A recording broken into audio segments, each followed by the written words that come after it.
In this year's midterm elections, voters will have the final say on issue 2. Do you think U.S. citizens have a right to vote in state and local elections? This is the question issue 2 is giving voters the final say on in November. Brent Caswell is live in Yellow Springs telling us more about this issue tonight. Brent? Adam, it's all up to Ohio voters how this issue is going to swing. But this conversation originally started in 2019 when Yellow Springs City Council passed an amendment allowing 16-year-olds and non-U.S. citizens to vote in state and local elections. I think it's black and white. That's how Professor of History, Law, and Honors at Cedarville University, Mark Clausen, feels about Issue 2.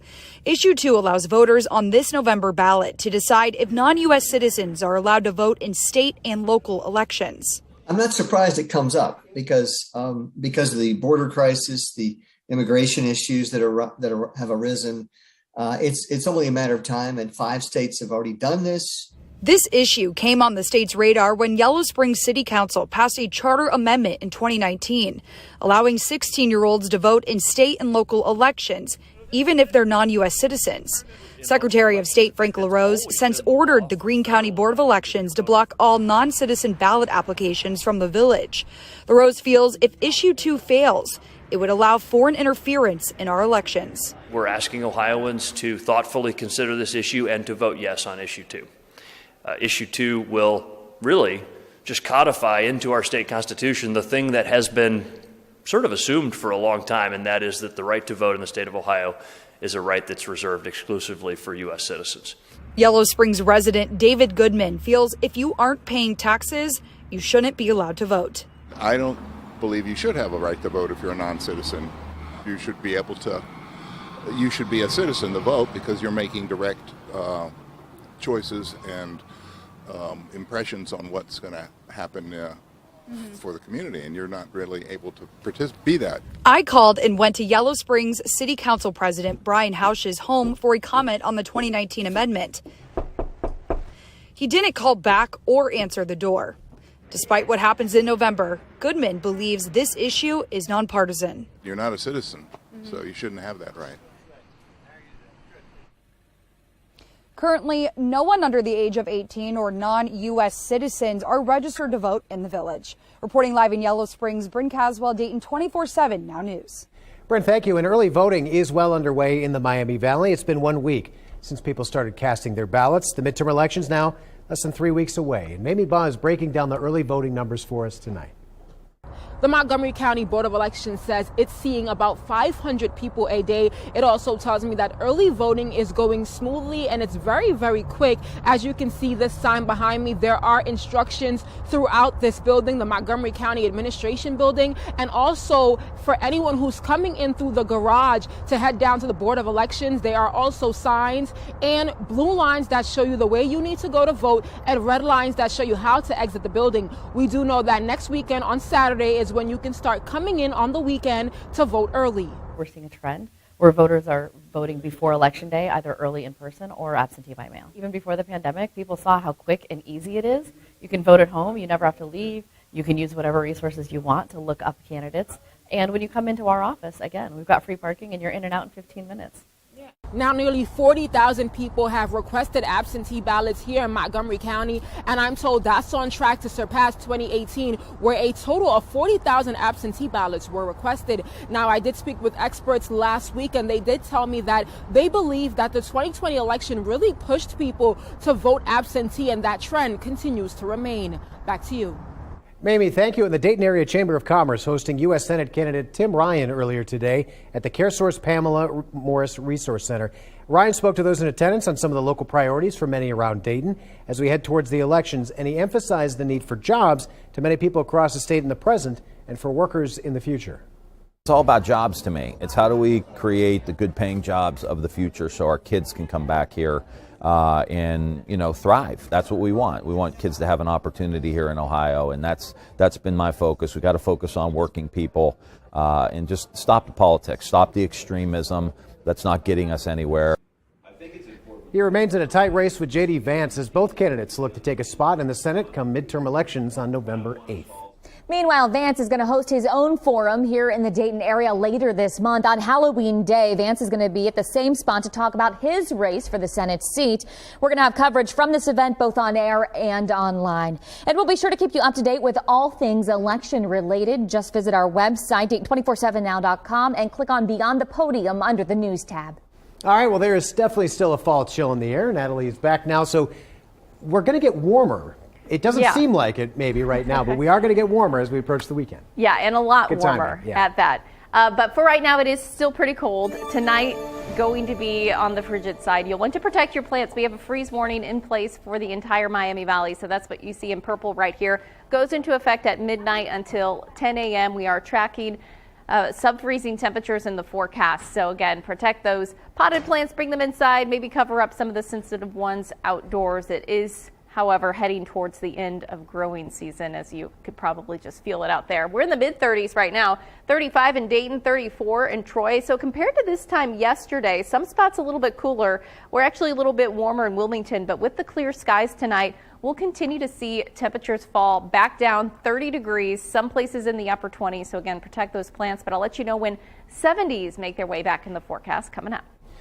Natalie, thanks. A new study says the pandemic's work-from-home revolution helped fuel a baby boom. Lydia Bice at the Now Desk. What else is the new study showing? That's right. Economists behind a new working paper say economic factors, not just lockdown-induced forced proximity, played a key role in the 2021 boom. They found pandemic trends, including increased work flexibility, helped push up U.S. birth rates last year to 6.2% from pre-pandemic levels. The birth rate jump was most noticeable among firstborns and women under 25. The study suggests the pandemic led many people to start families sooner. The baby bump was also pronounced among women between the ages of 30 and 34, and those ages 25 to 44 with a college degree. The second group was more likely to retain their job during the pandemic and work from home. All right, Lydia, thanks so much. New Ohio law requires insurance companies to pay for breast cancer screenings. Health experts say that's important because in the past, some insurance companies have refused to pay for 3D breast screenings and MRIs. Clara Faith is here now with why experts say this new law could save thousands of lives. Well, this new law is a bipartisan. In fact, both parties voted almost unanimously. In matter of fact, it requires insurance companies to cover mammograms and additional screenings for patients. It's absolutely imperative, I feel, that insurance companies help these patients. Affordable Care Act of 2010 required insurance providers to cover screening mammograms once every year. Some insurance companies opted not to pay when 3D screening came into focus years later. So a lot of the patients had to choose between, do I get the 2D mammogram that I know is covered by my insurance, or do I go for the 3D, which we know is a better mammogram, but take the risk that the insurance may not cover it. The Ohio breast cancer screening bill is trying to change that. It ensures insurance providers pay for mammograms and additional screening for patients. It became effective in September, and McCarthy says it's already helping relieve stress for many women who require additional medical attention. This bill also includes the piece of extra coverage or additional coverage for additional screening for that high-risk patient. Breast surgeon Dr. Thomas Heck from Premier Health believes the law levels the playing field. I think that the insurance companies need to have some ownership in this to allow people who may not financially be able to afford it, that with their assistance, they will be able to afford it so that they're on an even playing field with everyone else. Breast cancer is discovered in 1 in 8 women. So Dr. Heck wants to remind women to go to their annual physicals and see a doctor. Now, according to the CDC, for every 100,000 women, 415 new cancer cases were reported and 126 women died of cancer. Now, for more information about these yearly exams or assistance, you can go to the web version of this story on Dayton247now.com. Now back to you.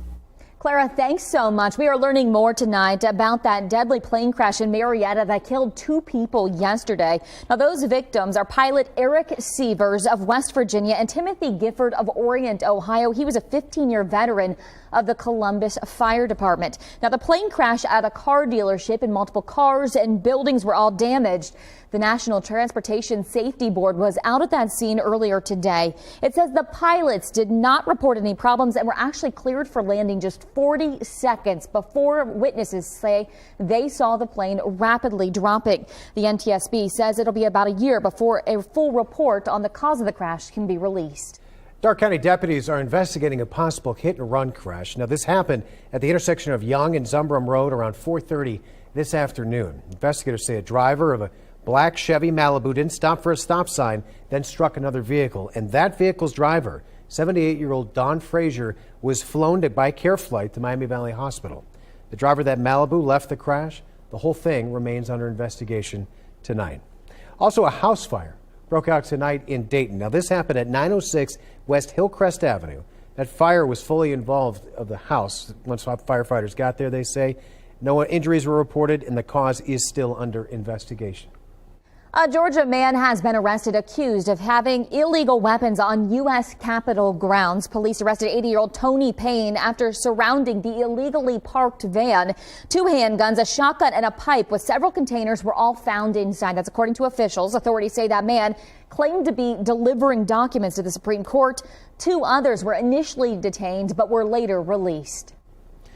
Dayton police announcing law enforcement carried out a countywide operation yesterday. It was all to address a rise in vehicle thefts.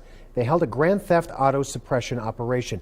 So the Dayton Police Department, Montgomery County Sheriff's Office, as well as the State Highway Patrol, numerous other departments, they all teamed up for it.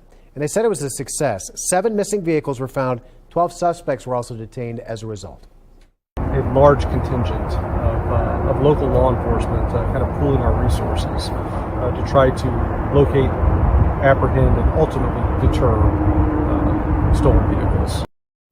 Now, Major Hall says car theft is a nationwide issue, but they're doing their part to address it here in our area. The Warren County Sheriff's Office is right now asking for information that'll help them find this man. Joseph E. is wanted on rape, domestic violence, endangering children, resisting arrest, and obstructing official business charges tonight. We're told he was last seen in the area of South Lebanon after cutting off his ankle monitoring device just yesterday. Deputies say due to Fee's criminal background that he should be considered dangerous. Now, if you have any information on where he may be tonight, you are asked to contact the Warren County Communications Center right there at the number on your screen. New reports are showing consumers are cutting back on spending due to inflation, while economists say more drastic measures need to be taken. And a Granville man repurposing an old payphone and bringing smiles to people's faces. How the artist was able to bring back the phone booth to life. Plus, I'm talking about that freeze warning for tonight, but we have 70s in the forecast. I'll let you know when coming up. Here's a live look from our Kettering Hill Skycam. You're watching Dayton 24/7 now.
Former President Donald Trump answering questions under oath today in a defamation trial filed by E. Jean Carroll, who says he raped her in the mid-1990s.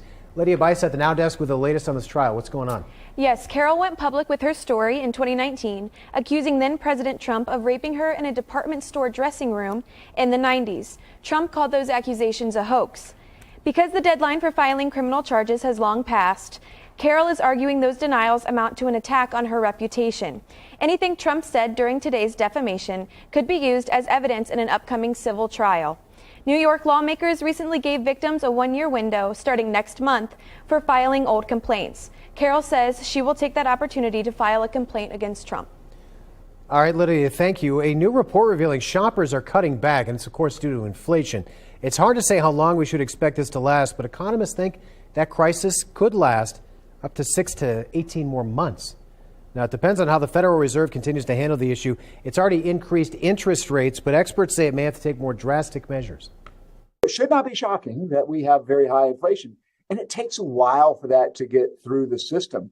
We're going to ultimately be at a much higher price level than we were previously, but it should stabilize.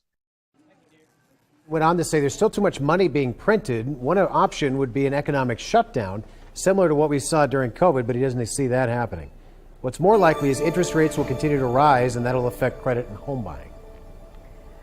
Well, quiet conditions across the Miami Valley right now. That area of low pressure that brought us the rain and snow showers now heading off to the northeast, and it's going to continue to exit the area. But with these clearer skies, we still have cold air situated in place. It is going to be a really frigid night tonight. So protect your plants. Freeze warnings in place. We're talking about lows dropping into the upper 20s, lower 30s. So below freezing temperatures tomorrow morning. A few clouds streaming in for the first half of the day, back into the mid to upper 50s by tomorrow afternoon. And then not quite as cold. We'll wake up chilly Friday morning, 40s and 30s, but check out Friday afternoon, upper 60s, maybe some 70s. Coming up, I am going to talk about when we will finally see a nice warm trend in the forecast, plus when we could see some rain in just a bit. Natalie, thank you. Mass shootings, COVID lurking, traffic crashes. It's tough not to let the weight of the world bring you down. But Granville man is doing his part to lift people back up. Luann Stoya shows us how. On this somewhat dismal day, people might be looking for a way to turn their frown upside down. Here in Granville, an artist repurposed an old payphone to help bring some happiness on a rainy day. Designer Ryan McGuire calls it the Smile Phone. The old phone was in disrepair for over a decade, then got a facelift in bright yellow. Passers-by can pick up the receiver and hear an encouraging or fun message to make their day a little brighter. The mood-boosting interactive phone is like rainbows and butterflies. At least you won't get any spam calls on it. McGuire also has a monster truck he created for more laughs around town. McGuire tells us he just wants to make a positive difference in the Again, 3, 2, 1. McGuire tells us he just wants to make a positive difference in a world that can always use more sunshine. In Granville, I'm Luann Stoya reporting. All right, well, tomorrow the Food Bank and Care Source are going to hold a food distribution event. It is happening at the former Salem Mall in Trotwood from 1 to 3 p.m. If you plan to head out, be sure you enter through the Shiloh Springs Road exit or entrance. They're going to be distributing proteins, produce, grains, and more, and they have plenty of room. They ask you that you have plenty of room in your vehicle so they can put that in your backseat or trunk. All right, here's a live look from our Kettering Hill Sky Camp tonight. You can never tell, Natalie, by the looks of it, but it is cold. We are on the Watson's Weather patio now. We were just talking about how we might need warmer jackets this evening, but then we can ditch them, in a couple days? Right, by the weekend, no need for the jackets. We do have a really nice forecast once we head into the longer term. Let's hear about it. And also a little rain eventually making its way in because we could still use the rain. It's been very dry. The rain that we saw the past couple of days, those snowflakes really didn't bring us much at all. In fact, just 0.15 inches of precipitation so far for the month of October. So that puts us over 1.5 inches below normal. But then again, for the month of September and October, the fall season, we're talking about conditions more than 2 inches below normal as far as precipitation goes. And that's why we do have abnormally dry conditions for our drought monitor. I'll let you know when we'll see that rain back in the mix coming up. Natalie, thanks. The Dayton Metro Library honoring those who make a big impact here in our community. The special exhibit and when you can go see it for yourself. You're watching Dayton 24/7 now.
This fall, the Dayton Metro Library is honoring people impacting the lives of others here in our community. Dayton 24/7 Now's Dominique O'Neill tells us about the special event. We want people to become part of the inclusion revolution. You know, champion people with disabilities, join us, learn what they're about, see their talents, see their gifts, and just invite them to be part of the whole. The Champion exhibit features various educational posters, and as you can see, a display inside the library's main branch highlights the talents and achievements of people with developmental disabilities in Montgomery County. Janice Rice, the creator of this exhibit, says it's a direct reflection of the impact it has on the community. The Dayton Metro Library has partnered with us on this exhibit, and so we're really excited to showcase the champions we have for disabilities in our community. You be a champion for people with disabilities, it's really easier than you might think. We're challenging the community to take a look at people with disabilities differently. We want to show them how they can be champions for people with disabilities. Come on board and help the Montgomery County Board be a champion. And the Champion exhibit will move on November 1st to the southeast branch of the Dayton Metro Library System. It'll run through November the 26th. Reporting in Dayton, Dominique O'Neill, Dayton 24/7 Now News. It is week 10 of high school football and Thursday night lights. A look at what to expect from tomorrow's matchup between the opponents, Golden Panthers and the Meadowdale Lions. You're watching Dayton 24/7 now.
The Dayton 24/7 Now News app, brought to you by the Jeff Schmidt Auto Group.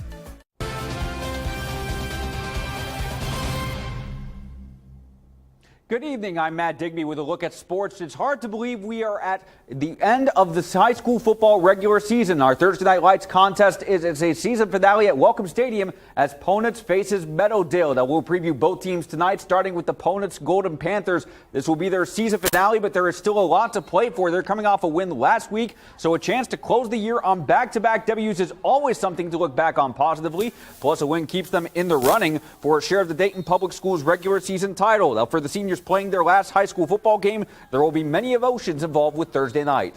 It's been stressful, I'm not gonna lie to you, but I'm excited for it to be our last game, and I want to go out and win. We became closer together, and I believe that we all created a bond as a team. Week 10 would be a really big win for us because even though our record ain't how we really wanted it to be, getting this win tomorrow will still make us 3-1 in conference play. We had to come out here every day working hard and working at 110%, not just 100. Now, Meadowdale is the home team for Thursday Night Lights Week 10. Just like the Golden Panthers, this will be the Lions finale for 2022. Just like the Golden Panthers, Meadowdale is also still in the running for a share of the city championship. Meadowdale players say they, too, are feeling multiple emotions with the season finale coming up. And with a chance to end the season on a win, they also know they have an opportunity to showcase their community on Thursday Night Lights. It don't really matter what day the game is for me. I'm locked in throughout the whole season from when last week's game was over to the new game. I'm already ready. So as long as we just keep our mind together, we'll be all right. We're all building up right now. I'm ready to go out there and play my heart out for my last game. Even like it felt like it was yesterday that we were just in summer playing. I got to lock in faster. I got to get what I have to get done. And over in college football, the bye week is in the books for the Ohio State Buckeyes. They begin the second half of the season at the Horseshoe as they host Iowa. It's the first meeting between the two in 5 years since that infamous loss in Iowa City. Now, this year's Hawkeyes, they've lost 2 straight, and their offense has struggled at times, to put it mildly. But they do have the third best scoring defense in the country. But how will they fare against the Buckeyes, who are averaging 543 yards and 49 points a game? Saturday's game will be on Fox 45. Well, football weather for this week, we are talking about climbing temperatures in the forecast. Tomorrow evening for Thursday night lights, it is going to be cool. You'll need a jacket. You'll need a blanket to keep yourself warm. Now upper 60s on Friday. And then we do get back into the 70s. Check it out. Mid 70s.